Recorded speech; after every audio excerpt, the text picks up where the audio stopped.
Sinabi naman ni Tyrone kay Jasmine na minahal naman niya si Iris. Pinapangarap niya maging kumpleto silang pamilya na may anak. Nagtanong si Jasmine kay Tyrone tapos hindi siya nabigyan ng anak ni Iris na wala ang pagmamahal niya na ganun lang. Ang sagot ni Tyrone na niyaya niya si Iris na layuan ng lahat na ito. Pinilit niya si Iris na magbagong buhay pero wala nang pagsisisi kay Iris. Wala na itong pakialam kung may mali silang ginagawa o ang kanyang ama. Ngunit nung nakilala niya si Jasmine, doon niya nakita yung kabutihan. Ang sabi ni Jasmine, ang nakita niya pagiging inosente, kaya nga madali niya itong naloko. Inaamin naman ni Tyrone kay Jasmine na marami siyang nagawang mali, pero yung mga nagawa niya kay Jasmine dahil minahal niya ito ng totoo. Ngunit ang sabi ni Jasmine na wala nang saysay sa kanya kung totoong minahal siya ni Tyrone o hindi. Dahil isang bagay lang importante dito, yung niloko siya ni Tyrone. Naging kabit siya dahil kay Tyrone. Kung siya man ang nasa kalagayan ni Iris, magagalit din siya at masasaktan. Ang pagkakaiba lang nilang dalawa, hindi siya madadamay ng inosenting tao sa kanyang galit. Nangako si Tyrone kay Jasmine ay tutuwid niyang lahat ng pagkakamali niya sa kanya, maging kay Iris. Pipilitin niya pa rin ihiwalay niya si Iris sa mundong kinakapitan nito. Ang sabi ni Jasmine, di ba sa tingin niya nahuli na ang lahat? Ang dami ng kasalanan ni Iris na kailangan niyang pagbayaran. Ang sabi ni Tyrone na tama siya, huli na nga ang lahat, kaya handa na siya isakripisyo ang kanyang sarili. Dahil tutuparin niya yung pangako niya kay Jasmine na lilinisin niya yung pangalan nito at tutulungan niya ito na maibalik ang kanilang anak. Habang si Agent Pascual, ipinalam naman niya kay Sandro na kumpirmado ang anak ni Vitong nakapatay sa anak ni Ma'am Aster at iimbisigahan ito ni Agent Pascual para malaman nila kung nasaan ang katawan ni Marigold.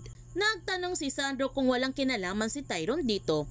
Ang sagot ni Agent Pascual, walang kinalaman si Tyrone at mukhang nagalit nga si Sandro dahil nabigo na naman siya na makahanap ng ebidensya laban kay Tyrone.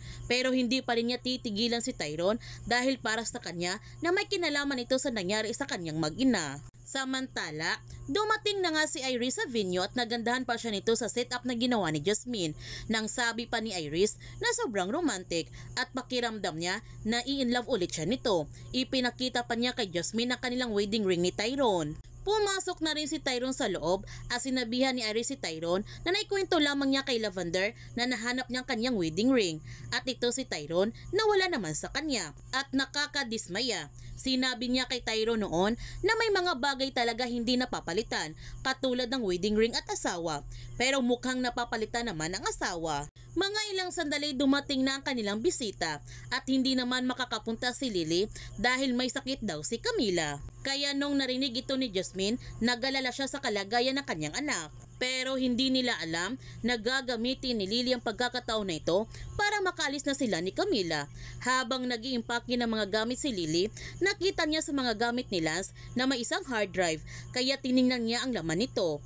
May inihanda pala si Lance ng isang video bago ito namatay para sabihin kay Lily ang buong katotohanan. Dito na nga malalaman ni Lily ang totoong pagkatao ni Camila na hindi niya ito tunay na anak at anak ito ni Jasmine at sobrang nasaktan naman si Lily sa kanyang natuklasan. Nasa panganib naman ang mga buhay nila Aster at Mira dahil pinadukot sila ni Vito at mukhang sa pagkakataon na ito, papatayin na sila ni Vito upang hindi mailantad ang totoong nangyari kay Marigold.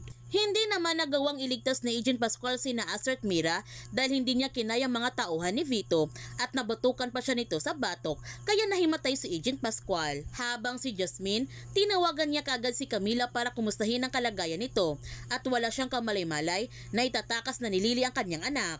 Kaya huwag natin palalapasin ang kapanapanabik mga tagpo sa Lavender Fields. Kung bago ka pa channel ko, don't forget to like, subscribe, and click notification bell para palagi kang updated sa mga videos in-upload ko. Thank you for watching and God bless to everyone!